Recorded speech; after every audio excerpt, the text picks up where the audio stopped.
अज्ञानतिमिरान्धस्य ज्ञानाञ्जनशलाकया चक्षुरुन्मीलितं येन तस्मै श्रीगुरुवे नमः। श्रीचैतन्यमनोभीष्टं स्थापितं येन भूतले स्वयं रूपकदा मह्यं ददाति स्वपदान्तिकं। वन्देऽहं श्रीगुरुं श्रीयुतपदकमलं श्रीगुरून् वैष्णवांश्च श्रीरूपं साग्रजातं सहगण रघुनाथान्वितं तं सजीवं साद्वैतं सावधूतं परिजनसहितं कृष्णचैतन्यदेवं श्रीराधाकृष्णपादान् सहगण ललिता श्रीविशाखान्वितांश्च। हे कृष्ण करुणा सिन्धु दीनबन्धु जगत्पते गोपेश गोपिकान्त राधाकान्त नमोऽस्तुते। तप्त कांचन गौरांगी राधे वृंदावनेश्वरी वृषभानुसुते देवी प्रणमामि हरिप्रिये। वाञ्छाकल्पतरुभ्यश्च कृपा सिन्धुभ्य एव च पतितानां पावनेभ्यो वैष्णवेभ्यो नमो नमः। अनंतकोटि वैष्णववृंद की जय। नमः ओं विष्णुपादाय कृष्णप्रेष्ठाय भूतले श्रीमते जयपताका स्वामिन् इति नामिने। नमो आचार्यपादाय निताय कृपाप्रदायने गौरकथाधामदाय नगरग्रामतारिणे। नमः ओं विष्णुपादाय कृष्णप्रेष्ठाय भूतले श्रीमते भक्तिवेदांत स्वामिन् इति नामिने। नमस्ते सारस्वते देवे गौरवाणी प्रचारिणे निर्विशेष शून्यवादी पाश्चात्य देशकारिणे। जय श्री कृष्ण चैतन्य प्रभु नित्यानंद श्री अद्वैत गदाधर श्रीवासादि गौर भक्तवृंद। हरे कृष्ण कृष्ण कृष्ण हरे हरे हरे राम राम राम हरे हरे। हरे कृष्ण कृष्ण कृष्ण हरे हरे हरे राम राम राम हरे हरे। हरे कृष्ण कृष्ण कृष्ण हरे हरे हरे राम राम राम हरे हरे। आप सबका बहुत बहुत स्वागत है श्री उपदेशामृत में। और आज हम श्री उपदेशामृत के द्वितीय श्लोक को और उसके अनुवाद को तात्पर्य को आगे बढ़ा रहे हैं। और आइए जैसे हर बार करते हैं द्वितीय श्लोक को एक बार दोहराते हैं, उसके पश्चात हम आगे बढ़ेंगे। तो श्री उपदेशामृत रचित श्रील रूप गोस्वामी प्रभुपाद और तात्पर्य एवं अनुवाद श्रीमद् अभय चरणारविंद भक्तिवेदांत स्वामी श्रील प्रभुपाद। श्लोक संख्या 2। अत्याहार प्रयासश्च प्रजल्पो नियमाग्रहः जनसंगश्च लौल्यं च षड्भिर्भक्तिर्विनश्यति। तो आइए अब हम इसके तात्पर्य में जहाँ से हमने पिछली बार विराम लिया था वहाँ से आगे बढ़ते हैं। तो इस श्लोक में जैसे कि आप देख सकते हैं कि प्रत्याहार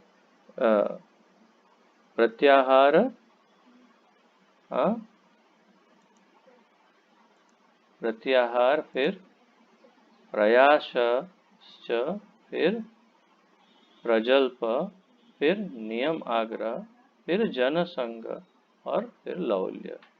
परंतु यहाँ पर तात्पर्य में कहीं ना कहीं प्रभुपाद जी इसकी जो श्रृंखला है उसको थोड़ा आगे पीछे करते रहते हैं। अर्थात पहले अत्याहार के बारे में काफ़ी विस्तार से बताया, फिर प्रयास के बारे में, और अब प्रजल्प के बारे में बताएंगे, फिर कहीं वापस अत्याहार के बारे में पुनः बताएंगे, फिर नियम आग्रह, फिर इस तरह से पूरा तात्पर्य समाप्त करते हैं प्रभुपाद जी।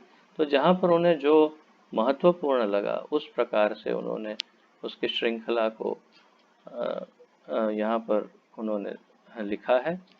तो हम उनको ही फॉलो करेंगे जैसे हमारे श्रील प्रभुपाद जी ने लिखा है। तो अब उन्होंने अब तक, आप लोगों को अगर स्मरण हो तो अब तक उन्होंने अत्याहार, प्रयास ये दोनों की व्याख्या की। अब प्रजल्प के बारे में बोलना प्रारंभ करते हैं, लिखना। तो कह रहे हैं दूसरा अवरोध प्रजल्प या व्यर्थ बोलना है। तो ये सारे अवरोध है। प्रत्याहार, अति आहार, क्षमा कीजिए, अति आहार, प्रयासश्च, प्रजल्पो, नियम आग्रह। तो ये सारे क्या है? ये सारे अवरोध हैं, विरोध हैं भक्ति में। यदि ये सब हमारे जीवन में ऐसे ही रहते हैं, एक भक्त के जीवन में, तो ये सब अवरोध, विरोध या रुकावट बन करके या अनर्थ बन करके हमारे जीवन में तकलीफ देते रहते हैं। परंतु उत्तम ये होगा कि इनसे हम इन अनर्थों से मुक्ति प्राप्त करें। तो अब तक दो अनर्थों की चर्चा रूप गोस्वामी ने की, अति आहार और प्रयास, ये दो की चर्चा की है। अब चर्चा करेंगे प्रजल्प की। तो कह रहे हैं कि दूसरा अवरोध प्रजल्प या व्यर्थ बोलना है। जब हम अपने कुछ मित्रों से मिलते हैं तो हम टर टर करने वाले मेंढक की तरह तुरंत व्यर्थ की बातें करना शुरू कर देते हैं। आप लोगों को शायद ये अनुभव होगा, सबको ही होता है कि जैसे ही कोई मित्र मिलते हैं तो शुरुआत में बस एकदम से कुछ भी बातें करने लग जाते हैं, और इसका, इन बातों का हमारे जीवन पर, हमारे जीवन के मूल्यों पर, उनके जीवन के ऊपर या पूरे समाज पर या पूरी पृथ्वी पर क्या असर है, इन बातों से क्या फायदा है, किसको क्या नुकसान है, उसकी चिंता किए बिना ही हम ये आरंभ कर देते हैं। तो इसे कहते हैं प्रजल्प। तो जब हम अपने, हाँ, तो यदि हमें बातें करनी ही है तो हमें कृष्ण भावनामृत आंदोलन के विषय में बात करनी चाहिए। यदि बात करनी ही हो तो कृष्ण भावनामृत आंदोलन के बारे में बात करने के लिए हमें प्रेरणा दे रहे हैं प्रभुपाद जी। यारे दाख तारे कह कृष्ण उपदेश। तो जिसको मिले, जब मिले तो बात करिए केवल कृष्ण की, अन्यथा मत करिए। मेरे निजी जीवन की यदि बात करूं तो मेरे पूर्व जीवन काल में, अर्थात कि इसी जीवन में पूर्व काल में, पूर्व जीवन काल में नहीं, वो तो स्मरण नहीं है, तो पूर्व जीवन में कृष्ण भावनामृत आंदोलन में जुड़ने से पहले के जीवन में अनेक मित्र थे। अनेक अर्थात शायद मैं सबको स्मरण भी ना कर पाऊं, इतने घनिष्ठ मित्र, बहुत ही घनिष्ठ और बहुत सारे मित्र, बहुत सारे मित्र। तो अब इन मित्रों में से कितने मित्रों के साथ अब मेरा संपर्क है?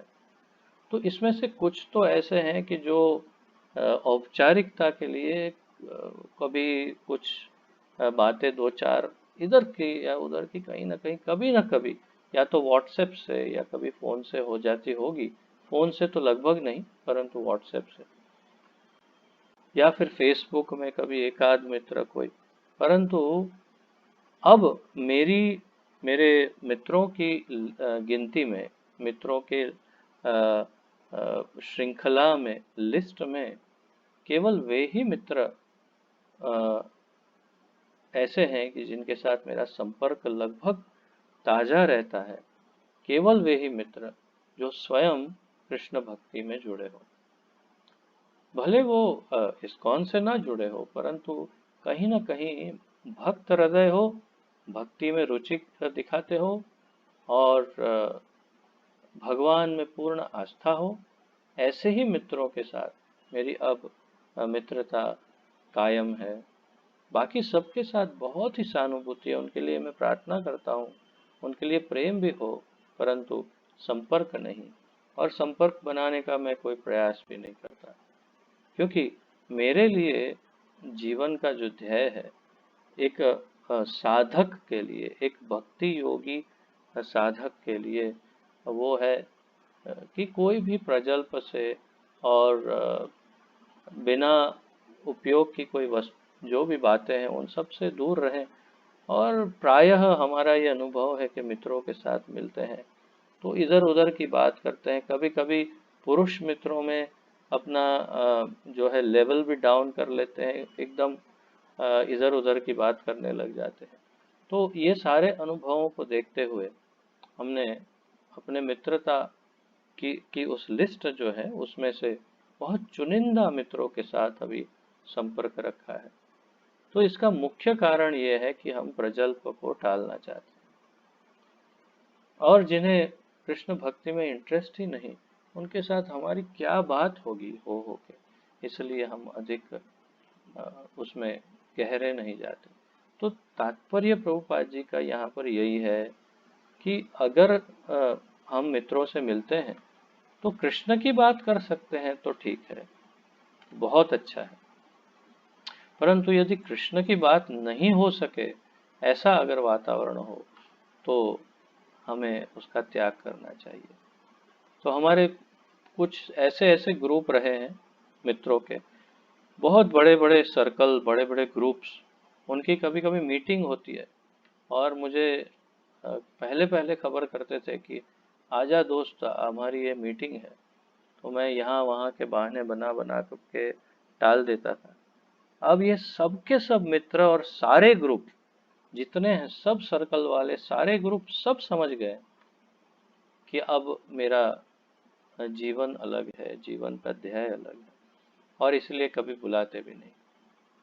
तो तात्पर्य ये है कि हमें अपने आप को अ, या तो उनको कृष्ण भावना में प्रेरित करना है या फिर अपने आप को उनसे दूर करना होगा, ताकि प्रजल्पों से दूर रहें। इसमें जनसंग भी आ जाता है, आगे जब जनसंग की चर्चा करेंगे प्रभुपाद जी, तो जनसंग भी उसी में आ जाता है। जो लोग कृष्ण भावनामृत आंदोलन से बाहर हैं, वे ढेरों समाचार पत्र, पत्रिकाएं तथा उपन्यास पढ़ने, पहली पहेली सुलझाने, क्विज, पहेली सुलझाने तथा अन्य अनेक व्यर्थ के कार्य करने में रुचि दिखाते हैं। इसी प्रकार लोग अपना अमूल्य समय तथा शक्ति व्यर्थ ही गंवाते हैं। पाश्चात्य देशों में वृद्ध लोग सक्रिय जीवन में अवकाश प्राप्त करने पर ताश खेलते हैं। वास्तव में यहाँ पर मेरे ख्याल से निष्क्रिय जीवन होना चाहिए, अर्थात रिटायरमेंट, रिटायर्ड लाइफ। तो पाश्चात्य जगत में ये खास बात है कि जैसे ही कोई व्यक्ति रिटायर हो जाता है तो निवृत्त हो जाता है, तो निवृत्ति में वो किसी न किसी क्लब को ज्वाइन करता है, और उस क्लब में कनेक्ट होने के बाद वो वहाँ पर जाके क्या करता है। तो प्रभुपाद जी लिखते हैं, हमने सुना भी, कई बार बोलते हैं, लेक्चर में कहते हैं कि वो वहाँ पर क्लब में जाके ताश खेलता है, जुआ खेलता है और शराब पीता है, और बस कुछ नाच गाने ये वो करके घर आता ही है, उसकी लाइफ हो जाती है, जीवन हो, अर्थात वो इस प्रकार अ, अपना जीवन व्यर्थ भी करता है और एक प्रकार से मृत्यु का इंतजार करता है। तो ये पाश्चात्य जगत का कल्चर है, जबकि हमारे कल्चर, हमारी संस्कृति के अनुसार 50वें वर्ष में व्यक्ति वानप्रस्थ आश्रम का स्वीकार करके वन में जाकर, अर्थात या फिर वृंदावन जैसे धाम में जाकर के निवास करके भजन करता है और अपना जीवन सार्थक करता है, या फिर प्रचार करता है, मंदिर में जुड़ जाता है, ब्रह्मचारी बनता है या गृहस्थ हो तो मंदिर में, इस्कॉन मंदिर में ज्वाइन हो करके प्रचार कार्य में, बुक डिस्ट्रीब्यूशन आदि में, भगवान के श्री विग्रह की सेवा आदि में लग जाता है। परंतु पाश्चात्य जगत में ऐसा कुछ उनकी संस्कृति में ही नहीं है, न आश्रम है, न वर्ण है, न आध्यात्म में इतनी गहराई है, न ऐसे मंदिर हैं जहाँ जा कर के वे रह सके, अर्थात गिरजाघर। और बहुत ही अत्यंत जिसे कहते हैं दानवी जीवन, आसुरी जीवन वो जीते हैं। तो प्रभुपाद जी इसलिए चौकन्ना कर रहे हैं क्योंकि उनके शिष्यों में से काफ़ी सारे पाश्चात्य जगत के लोग हैं। तो उस समय उन्होंने जब लिखा तो उनको ध्यान में रखते हुए ये सब लिखा है। तो ये क्या करते हैं, ताश खेलते हैं, मछली पकड़ते हैं, वृद्ध लोग जो रिटायर हो गए, टेलीविजन देखते हैं और व्यर्थ की सामाजिक और राजनैतिक योजनाओं पर बहस करते हैं। सामाजिक और राजनैतिक योजनाओं पर बहस करते हैं। आज का रिटायर्ड व्यक्ति क्या करता है, सबसे अधिक समय मोबाइल में, व्हाट्सएप में, फेसबुक में उसमें बिताता है, या फिर इसी प्रकार किसी क्लब में, गार्डन में अपने मित्रों के साथ ये मॉर्निंग वॉक में, वो लाफिंग क्लब, हंसने वाले क्लब में, ऐसे में ज्वाइन होके कभी वैसे तो घर में हंसी आती नहीं, बाहर बाहर जाके जबरदस्ती हंसता है। हा हा हा हा हा। क्या होता है, बोले सेहत अच्छी रहती है। और उसको देख के दूसरे हंसते हैं पर उसकी हंसी वास्तविक नहीं। तो ऐसे पागल जैसे कृत्य करते करते करते धीरे धीरे धीरे अपना अंत निकट लाता है। तो प्रजल्प के अंतर्गत ये सभी तथा अन्य तुच्छ कार्यकलाप सम्मिलित हैं। तो प्रजल्प में ये सब कुछ सम्मिलित है, प्रभुपाद जी कह रहे हैं, तथा अन्य तुच्छ कार्यकलाप सम्मिलित हैं। तो और भी तुच्छ कार्यकलाप भी इसमें सम्मिलित है। जिसकी रुचि कृष्ण भावनामृत में है, ऐसे बुद्धिमान व्यक्ति को ऐसे कार्यों में कभी कोई भाग नहीं लेना चाहिए। तो जिसकी रुचि कृष्ण भावनामृत में है, ऐसे बुद्धिमान व्यक्ति को, जिसको भगवान के अंदर रुचि है, जिसको भक्ति में रुचि है, जिसको वृंदावन धाम या किसी धाम में जाकर मायापुर में निवास करने में रुचि है, जिसे मुक्ति पाने में रुचि है, जिसे भक्ति में रुचि है, ऐसे कृष्ण भावनामृत में रुचि रखने वाले भक्तों को, बुद्धिमान व्यक्तियों को ऐसे कार्य में कभी कोई भाग नहीं लेना चाहिए। तो ये विशेष रूप से जो नए भक्त हैं आप में से, उन लोगों के लिए ये विशेष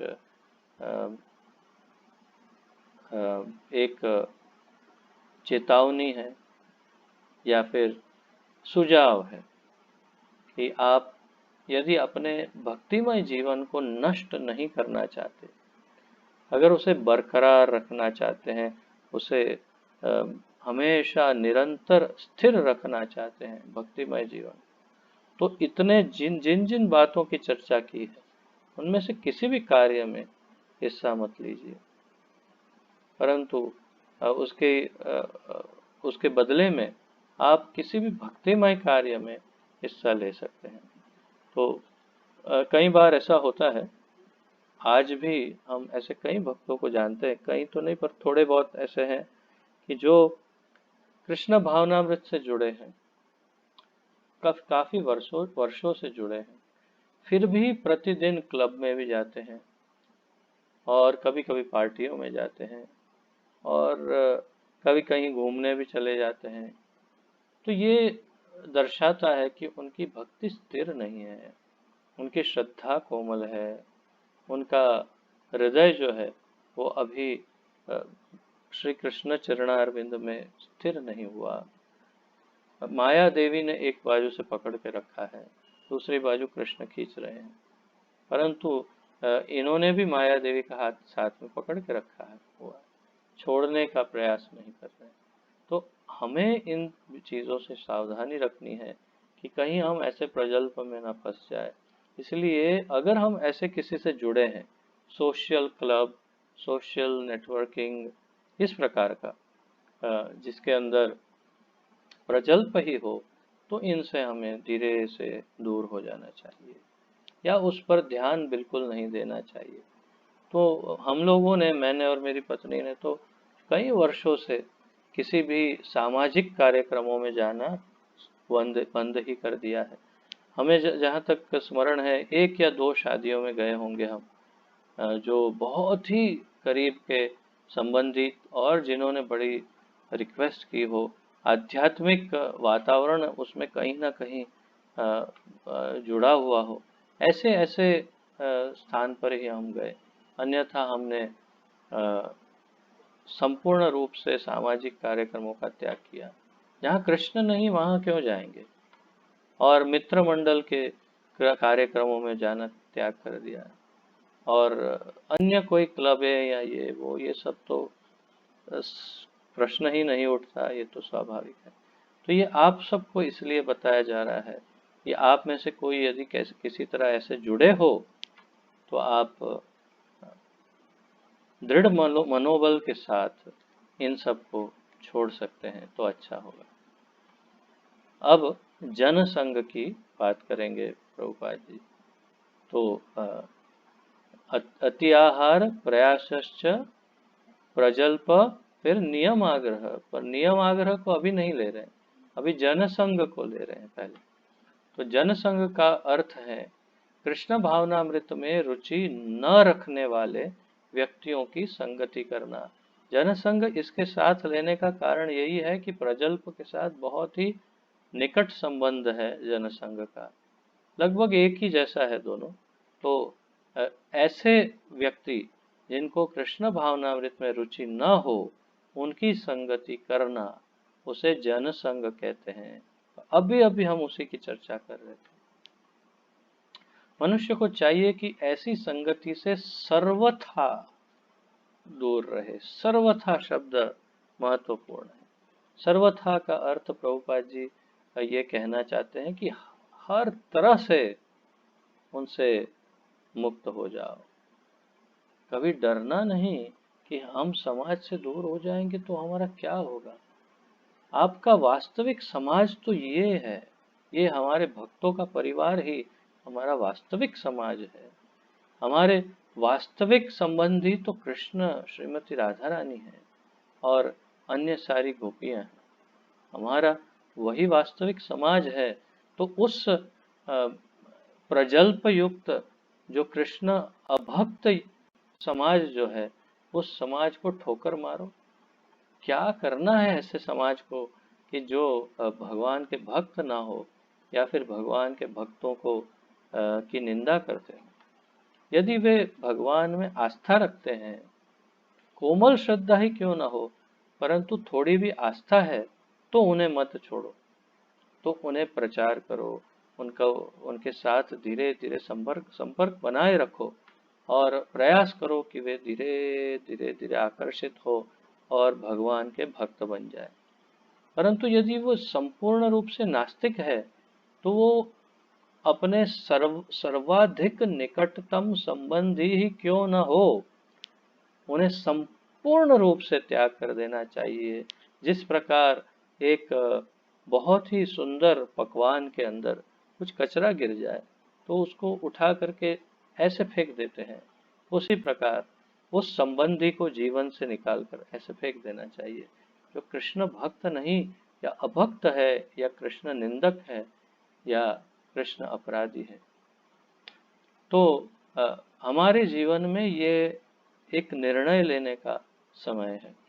मुझे स्मरण है कि अक्षय कृष्ण सेवा प्रभु जब नए नए जुड़े थे, तो उन्हें ये परीक्षा, बड़ी विकट परीक्षा देनी पड़ी थी। उनके गांव में, उनके परिवार में बहुत ही कड़ा विरोध हुआ था और उनके साथ काफ़ी बदसलूकी कर रहे थे कुछ संबंधी। तब उन्होंने फिर ये दृढ़ निश्चय लिया और उन्होंने सबको, मेरा जहाँ तक स्मरण है या मेरी जानकारी है, उन संबंधियों का त्याग किया जो भगवान के विरोधी थे, भक्ति के विरोधी थे, इस्कॉन के विरोधी थे। तो तात्पर्य यह है कि ये हमें एक न एक दिन, एक न एक समय ये निर्णय लेना होता है। यदि आपके बहुत निकटतम संबंधी हो तो आप उनके लिए हृदय में प्रार्थना कर सकते हैं। ठाकुर जी से प्रार्थना करिए कि कुछ थोड़ी भी संभावना दिखाई दे रही हो तो इसे भक्त बनाइए, और यदि ये असुर ही हो तो अब मैं क्या कहूँ, जैसी आपकी इच्छा इच्छा ठाकुर जी, परंतु अगर मेरी इच्छा की बात है तो इसे भक्त बनाइए। बस इतनी प्रार्थना कर सकते हैं, परंतु उनका संग नहीं कर सकते। उसके दो कारण हैं। वो कुछ अनर्गल प्रलाप करेंगे, कुछ बोलेंगे ठाकुर जी के लिए, और आपका हृदय दुखेगा और भगवान का अपमान हो जाएगा, उसे बड़ा अपराध हो जाएगा। और वैष्णव दुखी हो गया तो उसको भगवान के अपराध से भी बड़ा वैष्णव अपराध हो जाएगा। तो ऐसा करने के बदले उनसे संग ही ना करें।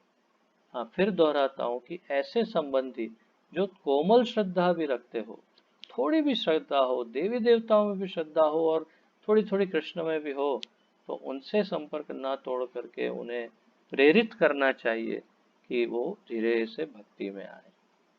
और यदि समझ में आ जाए कि इनको बिल्कुल कोई इंटरेस्ट नहीं है, तो उनके साथ संपूर्ण रूप से संबंध काट देना चाहिए। अतएव श्रील नरोत्तम दास ठाकुर ने हमें केवल कृष्ण भावना भावित भक्तों की संगति में रहने का परामर्श दिया है। उन्होंने क्या कहा है? भक्त सने वास, भक्त सने वास, भक्त के पास निवास करो। मनुष्य को चाहिए कि वह भगवत भक्तों की संगति में रहकर सदैव कृष्ण की सेवा में संलग्न रहे। हमेशा भगवत भक्तों की संगति में रहो और कृष्ण की सेवा करो। समान व्यापार में संलग्न व्यक्तियों की संगति व्यापार में उन्नति के लिए लाभप्रद होती है। प्रभुपाद जी अब सामान्य लौकिक भाषा में हमको समझाने का प्रयास करते हैं।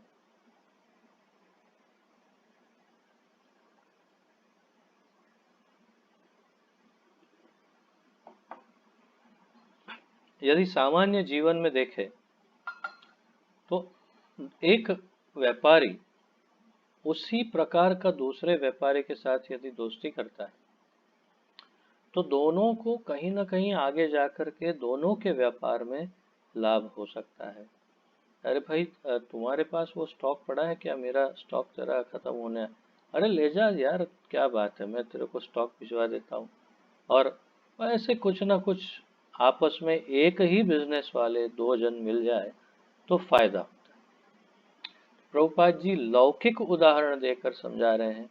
उसी प्रकार कृष्ण भावनामृत से जुड़ा हुआ एक व्यक्ति दूसरे कृष्ण भावना भावित व्यक्ति से, कृष्ण भक्त से यदि जुड़ जाए तो दोनों का स्टॉक बढ़ जाता है।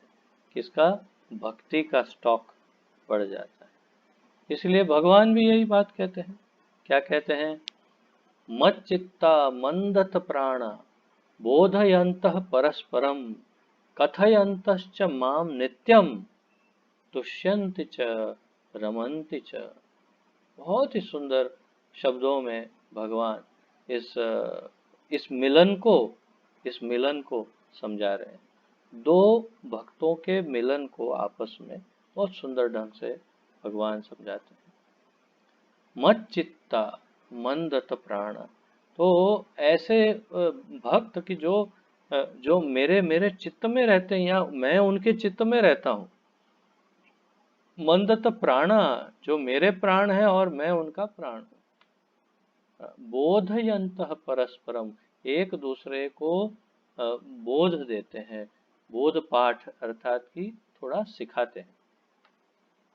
प्रभु जी ऐसे नहीं, ऐसा करेंगे तो और अच्छा होगा। अच्छा प्रभु जी, जरूर जरूर। तो एक दूसरे को सिखाते हैं प्रेम से, आदर से। कथयन्तश्च माम नित्यम, नित्य जब भी मिलते हैं तो कथा मेरी करते हैं। क्या कहते हैं? अरे आपको पता है ठाकुर जी की उस लीला के बारे में, और एक दूसरे के साथ कृष्ण के बारे में चर्चा करते हैं। कथयन्तश्च माम नित्यम तुष्यन्ति च रमन्ति च, अर्थात संपूर्ण रूप से तुष्ट होते हैं और आनंद में रमण करते हैं। तो ये जब दो भक्त मिलते हैं तो उनका इस प्रकार वार्तालाप होता है, मिलन होता है। और ये इतना महत्वपूर्ण मिलन है कि भगवान को भगवत गीता में इसका वर्णन करना पड़ा इस प्रकार कि मेरे भक्त जब मिलते हैं तो क्या करते हैं। तो तात्पर्य ये है कि हमें भक्तों की संगति करनी चाहिए। समान, हाँ, फलस्वरूप भौतिकवादी लोग अपने प्रयासों को बढ़ाने के लिए तरह तरह के संगठन तथा क्लब बनाते हैं। उदाहरणार्थ, व्यापार जगत जगत में स्टॉक एक्सचेंज और चैम्बर ऑफ कॉमर्स जैसी संस्थाएं पाई जाती है। इसी प्रकार हमने अंतरराष्ट्रीय कृष्ण भावनामृत संघ, international society for Krishna consciousness स्थापित किया है, जो लोगों को अवसर प्रदान करता है कि वे उन लोगों की संगति करें जो कृष्ण को भूले नहीं हैं।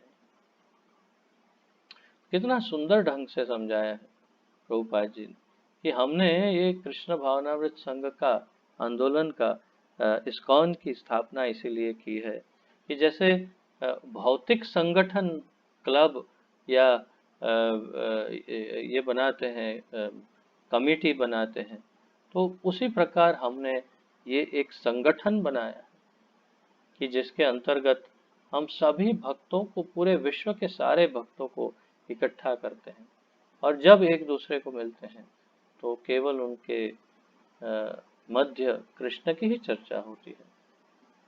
तो ये बहुत ही जरूरी है हमारी भक्ति की प्रगति के लिए। हमारे इस्कॉन आंदोलन द्वारा प्रदत्त यह आध्यात्मिक सानिध्य दिनों दिन बढ़ता जा रहा है। विश्व के विभिन्न भागों से अनेक लोग अपनी सुप्त कृष्ण चेतना को जगाने के लिए इस संघ में सम्मिलित हो रहे हैं। प्रभुपाद जी 40-45 वर्ष पूर्व की बात कर रहे हैं जब लिख रहे थे ये।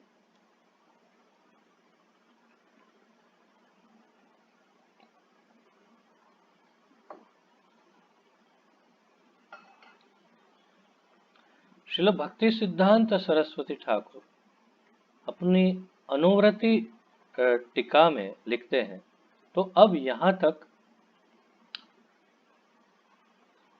दो और चर्चाएं हुई। एक तो हमने आज प्रजल्प की बात की और फिर उसके पश्चात हमने जनसंघ की बात की और अब वापस पुनः प्रयास की बात करने के लिए लौट रहे हैं प्रभुपाद जी। तो अत्याहार प्रयासश्च, फिर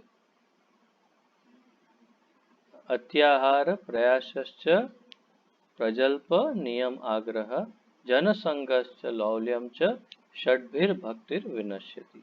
तो अब प्रयास जो द्वितीय नंबर पर है वहां तक वापस जा रहे हैं और साथ साथ में अति आहार जो है उसको भी समझा रहे हैं। तो वास्तव में भक्ति सिद्धांत सरस्वती ठाकुर की का उदाहरण दे करके वे अति आहार को फिर से एक बार समझाएंगे। देखिए किस प्रकार समझाते हैं। श्रील भक्ति सिद्धांत सरस्वती ठाकुर अपनी अनुवृत्ति टीका में लिखते हैं कि मानसिक, तार्किक या शुष्क चिंतकों के द्वारा ज्ञान प्राप्त करने के लिए किया गया अति अधिक प्रयास, अत्याहार, आवश्यकता से अधिक संग्रह के अंतर्गत आता है। तो इसमें दोनों बात आ गई। एक तो अति अधिक प्रयास, तो प्रयासश्च किसके लिए, प्रयास किसके लिए करते हैं, तो मानसिक, तार्किक, तर्क या शुष्क चिंतक अर्थात लॉजिशियंस और फिलोसोफर्स और साइकोलॉजिस्ट, ये सब लोग जो चर्चा करते हैं, अंग्रेजी में क्या क्या शब्द लिखे हैं, मानसिक, तार्किक, शुष्क चिंतक, ड्राई फिलोसोफर्स, शुष्क चिंतक। तो ये सब इन लोगों को का कार्य क्या होता है, बस भगवान को बाहर निकाल करके बाकी की चर्चा करते रहते हैं। उनकी चर्चा में कहीं भी भगवान को स्थान नहीं होता। कह करते हैं आध्यात्म की चर्चा या भौतिक ही चर्चा या तर्क वितर्क, परंतु भगवान नहीं होते उसमें। तो ये कहते हैं कि उसके लिए अति अधिक प्रयास करना, उसमें ज्ञान, उसके अंदर ज्ञान प्राप्त करने के लिए अति अधिक प्रयास करना, उसे अति आहार कहते हैं। तो अति आहार क्या है, हमने तो देखा अति आहार का अर्थ, हमने तो दो अर्थ समझे। एक तो ज्यादा अधिक भोजन करना या अधिक संग्रह करना अनाज का या भोजन का, या फिर अधिक धन का संग्रह करना। अब यहाँ तो ज्ञान के संग्रह की बात कर रहे हैं। आवश्यकता से अधिक संग्रह, अति आहार। किस बात का अति आहार, ज्ञान का अति आहार, जिसकी आवश्यकता ही नहीं, ऐसे ज्ञान का संग्रह। ये श्रील भक्ति सिद्धांत सरस्वती ठाकुर का मत है। और वे कहते हैं कि ये अति आहार के अंतर्गत आता है। श्रीमद् भागवत के अनुसार दार्शनिक चिंतकों, ज्ञानियों द्वारा कृष्ण भावनामृत से विहीन शुष्क दर्शन पर पोथे के पोथे लिखने के प्रयास पूर्णतः व्यर्थ है।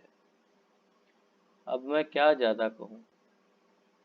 आर्थिक विकास पर अनेक किताबें लिखने वाले कर्मियों का कर्म भी अत्याहार की कोटि में आता है।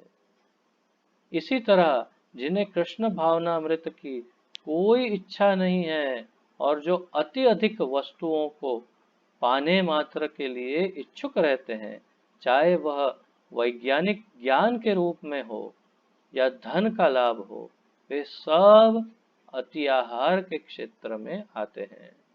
जैसे मैंने बताया था, फिर से एक बार अतिआहार का सब्जेक्ट जो है, विषय, उसे पुनः चर्चित कर रहे हैं, यहाँ पर उसकी चर्चा कर रहे हैं और समझा रहे हैं। भगवान और उनके विषयक जो कुछ भी है उसको छोड़कर भगवान के अलावा बाकी सारी वस्तुओं में कोई भी यदि अति अधिक प्रयास करता है, संग्रह करता है, अपना समय नष्ट करता है, ये सब अति आहार है। केवल भगवान के विषय में अति आहार नहीं बताया। तो ये था अतिहार के बारे में। अब आगे पढ़ते हैं। कर्मी जन भावी पीढ़ियों के लिए अति अधिक धन संचित करने के लिए श्रम करते हैं। अभी भी अतिहार चल रहा है, क्योंकि वे अपने भविष्य की स्थिति को नहीं जानते। तो देखिए, कर्मी जन अर्थात जो सामान्य कर्म योगी लोग जो होते हैं, अर्थात बिल्कुल सामान्य मनुष्य जो किसी भी प्रकार से अध्यात्म से जुड़े नहीं या बहुत ज्यादा बुद्धिमान नहीं, तो ये लोग क्या करते हैं, अति अधिक धन संचित करने, अधिकाधिक अधिक अधिक अधिक से अधिक धन संचित करने के लिए श्रम करते हैं, क्योंकि वे अपने भविष्य की स्थिति को नहीं जानते। मेरा आगे जाके क्या होगा, पेंशन तो नहीं मिलने वाला, मेरा रिटायरमेंट के बाद क्या होगा, ये क्या होगा, वो क्या होगा, अच्छा मैं तो ठीक है, मेरे बच्चों का क्या होगा, उनके लिए कुछ धन संचित करना पड़ेगा, ये वो ऐसे। अब यहाँ पर प्रभुपाद जी देखिए, क्षमा करें, ऐसे जो भी अपना फ्यूचर का प्लान करके जीवन जीने वाले अच्छे लोगों को प्रभुपाद जी क्या कह रहे हैं वो मुझे बोलना पड़ेगा, जो लिख रहे हैं प्रभुपाद जी, और क्षमा करें, परंतु वो कहते हैं ऐसे मूर्ख व्यक्ति अपने पुत्रों तथा पौत्रों के लिए आधिकारिक धन प्राप्त करने में रुचि रखने के कारण यह भी नहीं जान पाते कि अगले जीवन में उनकी स्थिति क्या होगी। कई लोग अपने लिए और फिर अपने बच्चों के लिए और फिर उनके बच्चों के लिए धन संचित करने में ऐसे लगे रहते हैं। अरे उनका क्या होगा, उनका फ्यूचर, उनका भविष्य। मैं पहले ही कल या परसों पिछले क्लास में बता रहा था ना वो, कि पूत कपूत तो क्यों धन संचय, और पूत सपूत तो क्यों धन संचय। अर्थात अगर पुत्र सुपुत्र है तो धन क्यों संचित करना है भाई, वो अपने आप कर लेगा अपना, इतना बुद्धिमान है, सुपुत्र है। और अगर कुपुत्र है तो धन संचित करके क्या करना है, सारा का सारा तो ले ही डूबेगा, वो उड़ा देगा जुए में इधर उधर यहाँ। तो धन संचय करने की आवश्यकता नहीं, परंतु ऐसे मूर्ख लोग उनके लिए अपना जीवन बिताते हैं। अभी एक बहुत सुंदर उदाहरण देंगे प्रभुपाद जी यहाँ पर, आप सुनेंगे तो बहुत आश्चर्यचकित हो जाएंगे।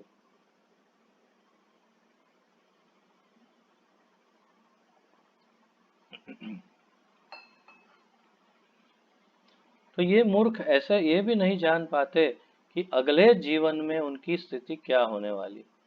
इस बात पर प्रकाश डालने वाली एक अनेक घटनाएं हैं। एक बार, अब एक उदाहरण, एक कर्मी ने अपने पुत्रों तथा पौत्रों के लिए प्रचुर संपत्ति एकत्र कर ली, लेकिन आगे चलकर अपने कर्म के अनुसार उसे एक मोची के घर में जन्म लेना पड़ा, जो उसी इमारत के पास स्थित था जिसे उसने अपने पूर्व जन्म में अपने लड़कों के लिए बनवाया था। तो स्टोरी समझिए, कथा, कि एक व्यक्ति था, उसने अपने बच्चों और बच्चों के बच्चों और उनके बच्चों के लिए और सबके लिए एक बड़ी इमारत बनवाई थी, खूब धन कमाया था, और बड़ा क्या 2-3 मंजिल का मकान बंगलो बनाया था। और फिर भाई साहब गुजर गए, लेकिन उनके कर्म ऐसे थे कि उसी घर के बिल्कुल बगल में एक मोची रहता था, उस मोची के घर में उनका जन्म हो गया। अब क्या हुआ, तो आगे देखिए, बहुत सुंदर कथा है। ऐसा संयोग हुआ कि जब यह मोची अपने पहले वाले मकान में आया तो उसके पहले वाले पुत्रों तथा पौत्रों ने उसे जूतों से पीटा। तो ये मोची जब पहले वाले मकान में घुस गया, थोड़ा बड़ा हुआ होगा, घुस गया होगा, तो उसी के पुत्र और उनके पुत्र यानी पौत्रों ने सबने मिलकर के जूते लेकर के उसको मारा। जब तक कर्मी तथा ज्ञानी कृष्ण भावना व्रत में रुचि नहीं लेते, तब तक वे व्यर्थ के कार्यों में अपना जीवन बिताते रहेंगे। तो सावधान हो जाइए कि कहीं हम इन कर्मियों की तरह तो नहीं जी रहे हैं, कहीं हम इन कर्मियों की तरह तो नहीं सोच रहे हैं। उत्तरदायित्व तो अवश्य निभाना है, अपने बच्चों को अच्छे से पढ़ाना है, लिखाना है, उनको स्थायी रूप से वे कहीं स्थिर हो जाए, वहाँ तक उनको मदद करनी है। परंतु जैसे ही वो अपने पैरों पे खड़े हो जाए, कहते हैं हिंदी में, तो अर्थात कि स्वतंत्र हो जाए, तो तुरंत उनको मुक्त कर देना चाहिए। अर्थात कि उनके बारे में सोच सोच करके अपना जीवन व्यर्थ नहीं करना चाहिए।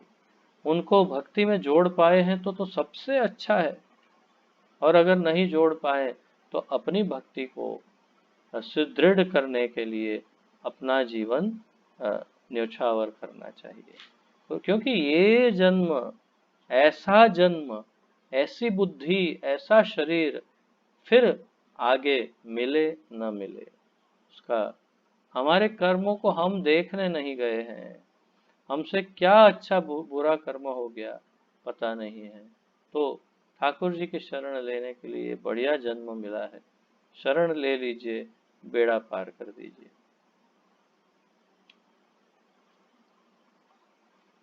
तुरंत लाभ के लिए शास्त्रों से कुछ विधि विधानों का स्वीकार करना नियम आग्रह कहा जाता है।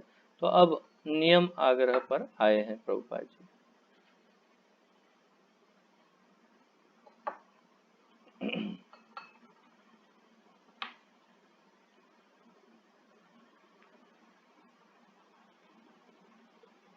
तो तुरंत लाभ के लिए, तुरंत लाभ अर्थात अभी कुछ करेंगे तुरंत लाभ हो जाएगा। तुरंत लाभ के लिए शास्त्रों के कुछ विधि विधानों को स्वीकार करना नियम आग्रह कहा जाता है। प्रभुपाद जी के अनुसार ये कुछ नियम को स्वीकार किया शास्त्रों से जिससे कुछ लाभ मिलेगा, तो वो नियम आग्रह है। और भी समझाएंगे, जैसा कि कुछ उपयोगितावादी इसका समर्थन करते हैं, किंतु शास्त्रों के उन विधि विधानों की उपेक्षा करना जो आध्यात्मिक विकास के लिए हैं, नियम अग्रह कहलाता है। नियम अग्रह अर्थात उन विधि विधानों की, नियमों की उपेक्षा करना, उनको छोड़ देना। और नियम आग्रह अर्थात उन ही नियमों को लेना और मान्य रखना जो अपने फायदे में है, तो उसे नियम आग्रह, और जो जरूरी है उसे छोड़ देना उसे नियम अग्रह कहते हैं। दोनों एक ही शब्द में से उत्पन्न होते हैं। बिल्कुल शुरुआत में मैंने आपको ये बताया था कि नियम आग्रह का संधि विग्रह करके प्रभुपाद जी दो अलग अलग तरीके से बताएंगे। नियम अग्रह, उसको जोड़ेंगे तो नियम आग्रह हो जाएगा, और नियम आग्रह को जोड़ेंगे तो भी नियम आग्रह ही होगा। दोनों एक ही लगेंगे शब्द, इसलिए दोनों में से दो शब्द बन जाते हैं, एक में से दो शब्द बन गए, नियम अग्रह भी नियम आग्रह भी। और अच्छी तरह समझाएंगे आगे। आग्रह शब्द का अर्थ है स्वीकार करने के लिए उत्सुकता, आग्रह करना, आप जानते हैं आग्रह किसे। और अग्रह का अर्थ है स्वीकार न करना। स्वीकार न करना अग्रह है, स्वीकार करने के लिए बहुत ही मजबूती से पकड़ के रखना उसे आग्रह कहते हैं। इन दोनों शब्दों के साथ नियम, विधि विधान जोड़ने से संधि द्वारा नियमाग्रह शब्द बनता है। जैसे मैंने अभी समझाया, एक ही शब्द में से दो शब्द बन रहे हैं, या दो शब्दों को अगर जोड़े तो ये एक ही शब्द बनता है। इसी तरह नियम आग्रह शब्द के दो अर्थ होते हैं, जो शब्दों के विशिष्ट सहयोग के अनुसार समझे जाते हैं। जो लोग कृष्ण भावनामृत में रुचि रखते हैं उन्हें आर्थिक विकास के लिए के विधि विधानों को ग्रहण करने में उत्सुकता नहीं होनी चाहिए, अपितु शास्त्रों के विधि विधानों का शास्त्रों के विधि विधानों कृष्ण भावनामृत की प्रगति के लिए अत्यंत श्रद्धा पूर्वक ग्रहण करना चाहिए। उन्हें अवैध संग, मांसाहार, द्यूत क्रीड़ा तथा मादक द्रव्यों के सेवन से दूर रहकर अनुष्ठानों का दृढ़ता से पालन करना चाहिए। तो प्रभुपाद जी समझा रहे हैं कि नियम अग्रह और नियम आग्रह ये दोनों ही से हमें दूर रहना है। नियम को पूर्ण रूप से स्वीकार करना है, जितने नियम हमारे आचार्यों ने दिए हैं बड़ी श्रद्धा से स्वीकार करना है, और उस पर इतना चिपक कर नहीं बैठना कि जिसमें कोई फायदा हो, और जो जिसमें कोई फायदा न हो ऐसे नियमों को छोड़ नहीं देना। ये दोनों हम लोगों को नहीं करना है, ऐसा हमें परामर्श दे रहे हैं प्रभुपाद जी।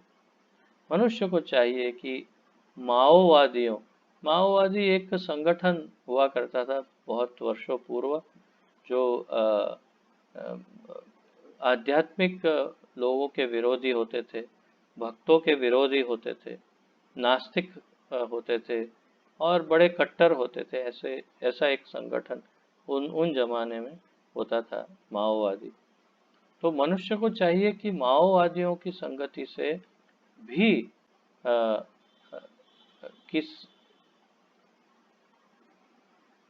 दूर रहे, क्योंकि वे भी केवल वैष्णवों की निंदा ही करते हैं। अति आहार के अंतर्गत इन लोगों का समावेश हो जाता है। तो प्रभुपाद जी उस समय 45-50 वर्ष पूर्व बता रहे थे कि माओवादियों का संग मत करो। भुक्तिकामी अर्थात भौतिक सुख चाहने वाले, मुक्तिकामी अर्थात जो निरंतर ब्रह्म में, क्षमा कीजिए, निराकार ब्रह्म में विलीन होकर मुक्ति चाहते हैं, सिद्धिकामी अर्थात जो योग की सिद्धि चाहते हैं, ऐसे लोगों की संगति करना तनिक भी वांछनीय नहीं। तो प्रभुपाद जी फिर ये बता रहे हैं, मुक्ति भुक्ति सिद्धिकामी सकले अशांत कृष्ण भक्त निष्काम अतएव शांत। तो ये जो भुक्ति कामी है, भौतिक सुख चाहने वाला, मुक्ति कामी है जो निराकार ब्रह्म में आसक्त है और जो मोक्ष की प्राप्ति करना चाहता है या स्वयं भगवान बनना चाहता है, और तीसरे सिद्धि कामी जो योग इसलिए कर रहे हैं, योग साधना, अष्टांग योग, ध्यान, धारणा, समाधि, ताकि उनको कुछ सिद्धि प्राप्त हो। इन सब को हमें छोड़ देना चाहिए। इन लोगों की संगति करना तनिक भी वांछनीय अर्थात इच्छनीय नहीं है। ऐसे लोगों की संगति छोड़ देना चाहिए। तो ये सब हमें इसलिए बताया जा रहा है कि हमारे दैनिक जीवन में कहीं ना कहीं हम इसमें से किसी, हर एक को कभी ना कभी तो मिलते ही हैं, और तब हमें ध्यान में होना चाहिए कि हमें इनका संग नहीं करना है, या औपचारिकता जितना संग हो और फिर तुरंत उनका संग छूट जाए, ऐसे करना होता है। तो ये सब ध्यान हमें देना होगा।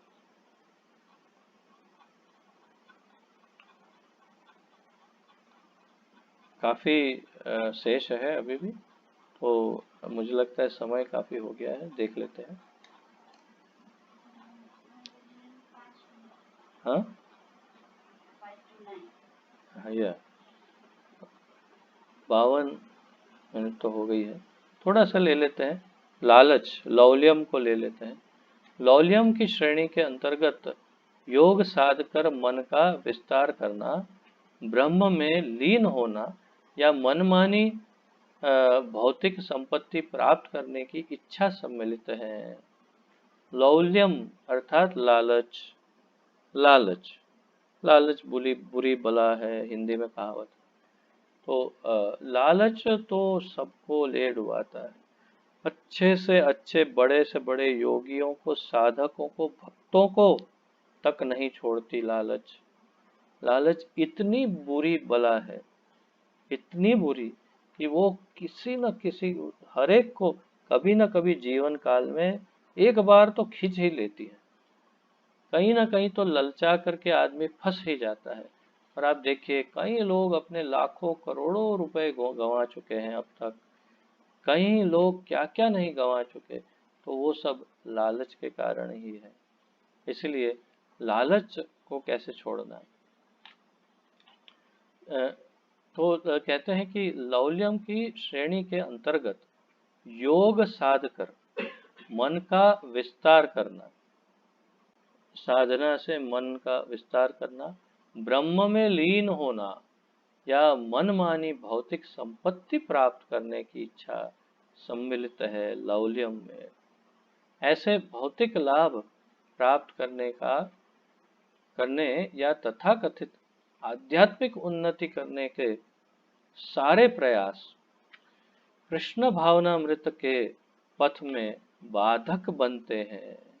तो ऐसे कोई भी कार्य हो, प्रयास हो, ऐसी कोई भी क्रियाएं हो जिसमें भौतिक लाभ प्राप्त होने वाला हो या तथाकथित सो कॉल्ड आध्यात्मिक उन्नति मिलने वाली हो, ये सब को, इस सब के प्रति जो प्रयास है या उसके प्रति आकर्षण है, उसके प्रति जो भी आप प्रयास करते हैं, तो वो लालच के अंतर्गत आता है। क्योंकि हेतु की भक्ति है वो, या हेतु युक्त कार्य है, और भक्ति अहेतु की होनी चाहिए। अहेतुकी, जिसमें कोई भी हेतु ना हो, कोई भी लालच ना हो, किसी भी प्रकार का उसमें लोभ ना हो, कोई फायदा हमें नहीं दिखाई दे रहा हो। तो और अगर फायदा दिख भी रहा हो तो उसके कारण ना किया जाए, उसे अहेतु की शुद्ध भक्ति कहते हैं। तो हम सबको ऐसी भक्ति के लिए प्रयास करना है और लालच से दूर रहना चाहिए। इतना स्मरण रखिए जीवन भर, किसी भी वस्तु में जब कभी भी लालच आ जाएगा तो समझिए कि विनाश ही विनाश। केवल भक्ति में लालच, केवल भक्ति के अंतर्गत जो लालच है बहुत फायदेमंद है। इसलिए यदि भक्ति में लालच हो तो आप अपने आप को धन्य भाग समझिए, बहुत ही अपने आप को अपना भाग्य बहुत उज्जवल है ऐसा समझिए। परंतु भौतिक संसार में यदि कुछ लालच हो तो समझिए कि बहुत बड़ा विनाश आगे ही खड़ा है। तो मेरे मत से लालच तो सबसे अधिक भयानक वस्तु है, लालच में कभी फंसना नहीं चाहिए।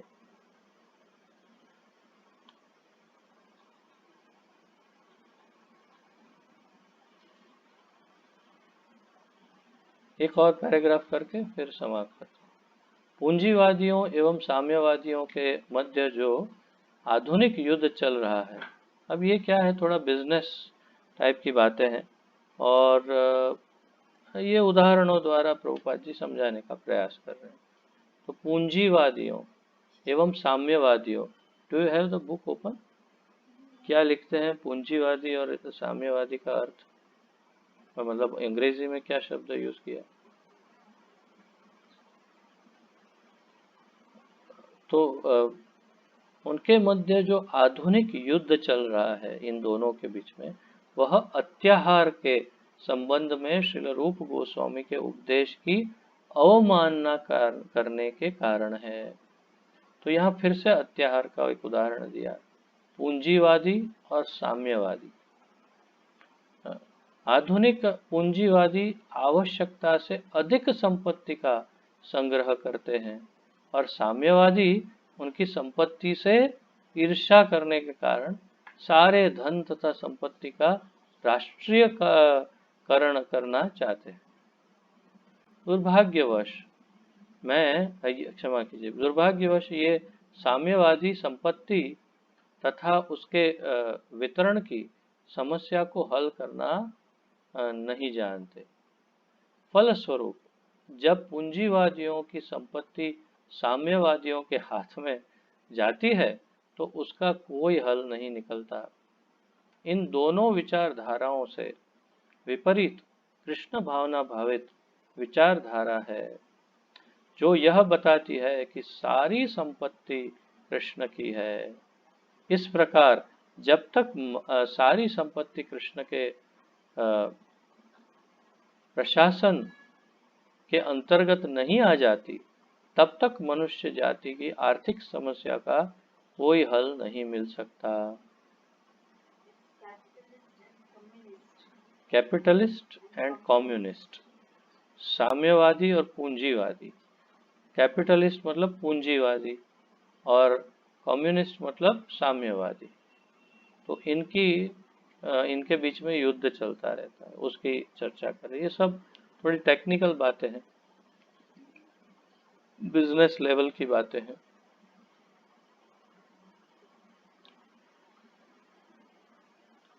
साम्यवादी या पूंजीवादी के हाथों में संपत्ति सौंप देने से कोई हल नहीं निकलने वाला। यदि $100 का एक नोट सड़क पर पड़ा हो तो कोई व्यक्ति उसे उठाकर अपनी जेब में रख सकता है। ऐसे व्यक्ति ईमानदार नहीं है। दूसरा व्यक्ति इस धन को देखने पर भी यह सोचकर उसे दूसरे के धन नहीं छूना चाहिए, वो उसे वहीं पड़ा रहने दे सकता है। एक ने उठा के पॉकेट में रख लिया, चल दिया। एक ने देखा ये मेरा धन नहीं है, ये मेरा नहीं है बोल के उसको छोड़ दिया। और तीसरे व्यक्ति ने क्या किया, यद्यपि यह दूसरा व्यक्ति अपने कार्य के लिए उस धन को चुराता नहीं है, लेकिन वह उसके सही उपयोग से भी अनजान होता है। तो दूसरे व्यक्ति क्षमा कीजिए, क्या किया, उसको उसकी उपेक्षा कर दी, उसको छोड़ दिया धन को। $100 पड़े हैं जमीन पर और उसने उठाए नहीं, सोचा कि जिसका होगा आके ले जाएगा। उसने प्रयास नहीं किया उस मालिक को ढूंढने के लिए जिसका ये धन है। तीसरा व्यक्ति जो इस $100 के नोट को देखते ही देखता है, वह उसे उठाकर उस व्यक्ति की खोज करता है जिसने इसे खो दिया था और उसे वापस दे सकता है। यह व्यक्ति उस धन को अपने ऊपर खर्च करने के लिए न तो चुराता है, न ही उसकी उपेक्षा करके उसे सड़क पर पड़ा रहने देता है। इस धन को उठाकर और उसे उस व्यक्ति को देकर जिसने उसे खोया था, यह व्यक्ति ईमानदार एवं चतुर सिद्ध होता है। तो ये सब हमें क्यों बता रहे हैं प्रभुपाद जी? ताकि हमें समझ में आए कि हमें किस प्रकार के भक्त बनना है। पूंजीवादियों की संपत्ति को साम्यवादियों को हस्तांतरित करने मात्र से आधुनिक राजनीति की समस्या का समाधान नहीं हो सकता, क्योंकि यह प्रदर्शित किया जा चुका है कि जब कोई साम्यवादी धन पाता है तो वह उसका उपयोग अपनी इंद्रिय तृप्ति के लिए करता है। वास्तव में सारे संसार की संपत्ति कृष्ण की ही है और प्रत्येक जीव को, चाहे वह मनुष्य हो या पशु, या यह जन्म सिद्ध अधिकार है कि वह ईश्वर की संपत्ति को अपने पालन के लिए उपयोग में लाए, अपने उपयोग में लाए पालन के लिए। जब कोई व्यक्ति, चाहे वह पूंजीवादी हो या साम्यवादी, अपने पालन भरण पोषण की आवश्यकता से अधिक ग्रहण करता है तो वह चोर होता है और वह प्रकृति के नियमों द्वारा दंडित होने योग्य है। तो इस प्रकार यहाँ पर और भी है आगे, काफ़ी एक एक पेज जितना है, तो काफ़ी समय लग जाएगा और हमें समय का ध्यान रखते हुए मैं इसे यहीं पर विराम देता हूँ। कल फिर यहीं से चर्चा आरंभ करेंगे और फिर तीसरे श्लोक पर हम आगे प्रस्थान करेंगे। तीसरा श्लोक भी कल ही ले लेंगे। तो इसी में थोड़ी चर्चा और आगे करेंगे प्रभुपाद जी, वो सब कल फिर से आगे बढ़ाएंगे। किसी का कोई प्रश्न आदि ना हो तो हम यहीं पर विराम लेंगे।